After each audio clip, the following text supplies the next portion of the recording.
Beaucoup chouïa. Chouïa. Un petit chouïa ou beaucoup?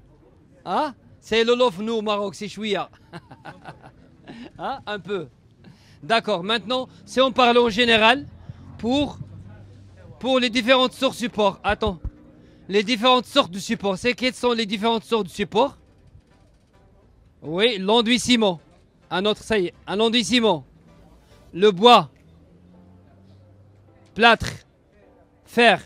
Maintenant, moi je veux appliquer le twerk avant le colophon. C'est de l'enduit ciment. Tu as trouvé un chantier neuf. Oui. Maintenant, quels sont les produits qu'on achète après le grattage, ponçage, dépoussiérage? Attends, non, on le laisse en même temps, c'est une révision. Hein. Tu peux faire l'école anti-humidité. Oui, c'est le coloprime. Oui. Pas de problème, on peut l'aider. Hein. Laissons. D'enduit. Quels sont les enduits qu'on a? En Olof. Ah oui, quels sont les enduits qu'on a? L'enduit pâte et l'enduit poudre. Les enduits poudre. Vous vous rappelez un enduit poudre? 505.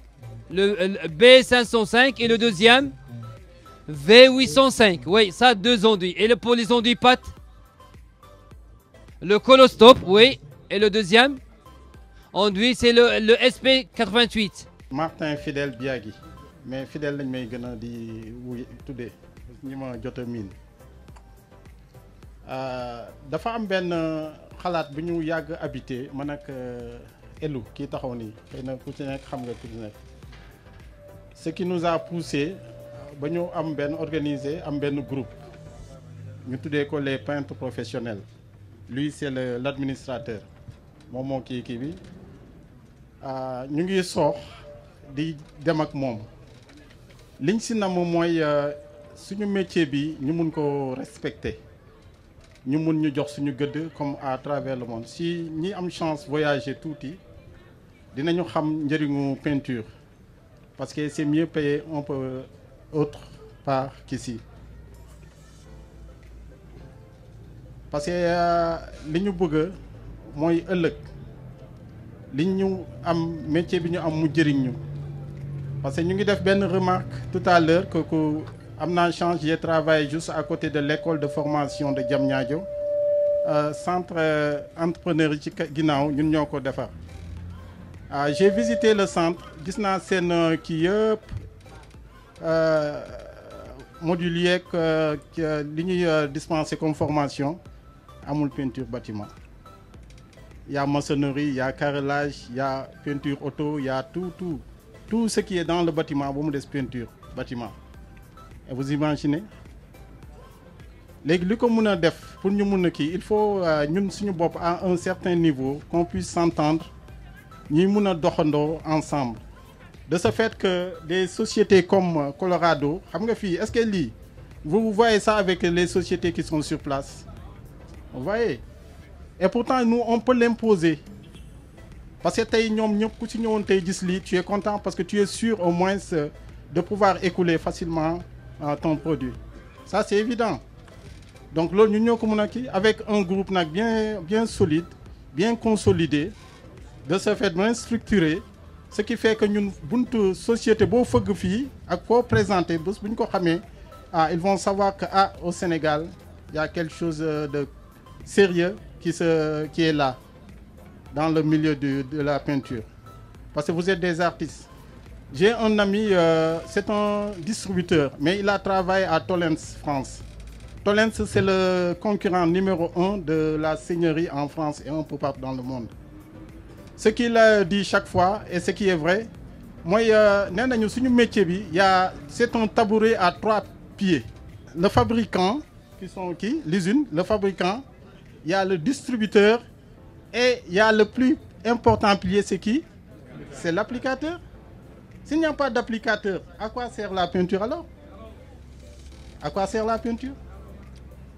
Bon, là peut-être on aura l'occasion de mais c'est pour vous inviter à mieux vous organiser et voir les groupes et voir les groupes qui existent déjà, comme notre groupe, les Peuls. Et aussi, entre vous aussi, il y a peut-être des amis qui peuvent marcher ensemble et créer des groupes. Et puis, ça peut aller. Pour ne pas être qui, et je vous dis. gars yi maa ngi leen di nuyu yéen ñëpp donc man maa ngi tudd El Hadj Ngom donc ñu gën ma xam si Elou Ngom donc boof man voisin TQG là parce que fii laa dëkk parcelle unité 26 en fait voilà donc comme ni ko Fidèle waxee bon en fait di jéggalu aussi donc di remercier surtout en premier lieu waa TQG donc si initiative annuelle bii ñu am nii nga xam ne nii chaque année fii foog naa ni ñun ñii ñëpp ku si nekk bu mënee téye produit di ko appliquer régulièrement c'est grâce à eux tu vois donc loolu ñu ngi leen siy remercier bu baax parce que lii dafa évident wul tu vois parce que lii lu mu tuuti yéen a ngi imaginer somme bi ñuy dépenser c'est-à-dire indi ay formateurs jële leen Maroc indi leen fii pendant 2 jours def ay restauration def ay kii affaire yu demee noonu yëpp rien que pour loo xam ne nii yow xëj na yow da nga waroon fay sa xaalis tu vois pour jàng ko ñoom ñu ñëw di la ko defal gratuitement donc amuñu seen fay donc ñu ngi leen di ñaanal yàlla et puis di fexe daal yàlla di ñaan yàlla gën a pérenniser collaboration bi donc ñu mën vraiment di am ay marché ñoom aussi ñu mën a ñëw tamit di am ay produits di ñu jaay donc ñu mën a dem kanam. moom bu may remercier bu dee am yéen lay jëkk remercier avant muy remercier kenn. kon mi ngi leen di sant fa cant yam ndax xam na ni vraiment produit bi mu ko indee jàpp ngeen ci moo tax tey jii ba produit bi mën a àgg fii mu àgg nii mu mën di organiser lii muy organiser.